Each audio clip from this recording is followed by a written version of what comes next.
கொண்டிருக்கிறார்கள்.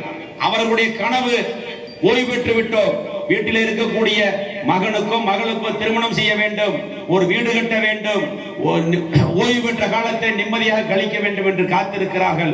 அவர்களுக்கு இந்த தொகை வழங்க வேண்டும் என்று சொன்ன உடனேயே 1093 கோடி ரூபாய் அள்ளி கொடுத்திருக்கிறார். நான் இந்த விழாவை சேலத்திலோ அல்லது கரூரிலோ மிக பிரம்மாண்டமாக நடத்த வேண்டும். ஏனென்று சொன்னால் வெறும் 180 கோடி ரூபாயை கொடுத்து அதை பிரம்மாண்டமாக நடத்தியவர்கள் இருக்கிறார்கள். ஆனால் 1093 கோடி ரூபாயை கொடுத்திருக்கிறீர்கள். இந்த விழாவை சிறப்பாக நடத்த வேண்டும் என்று அண்ணனிடத்திலே வற்புறுத்தினேன். இருந்தாலும் அவர் அதை விரும்பவில்லை. நான் தலைமைச் செயலகத்தில் அதை தொடங்கி வைத்து விடுகிறேன், நீ மற்ற பகுதியில் இருக்க சென்று அந்தந்த மாவட்ட செயலாளர்கள், அமைச்சர்கள், சட்டமன்ற உறுப்பினர்களை வைத்து விழாவை சிறப்பாக நடத்த வேண்டும் என்று உத்தரவிட்டார்.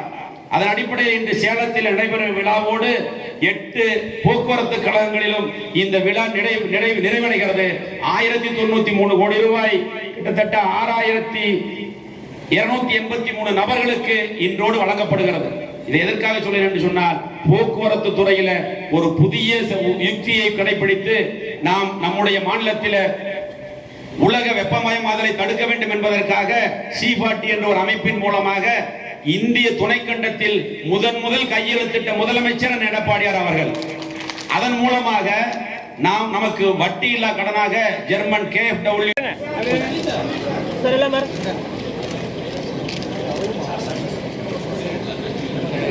எம்எல்ஏ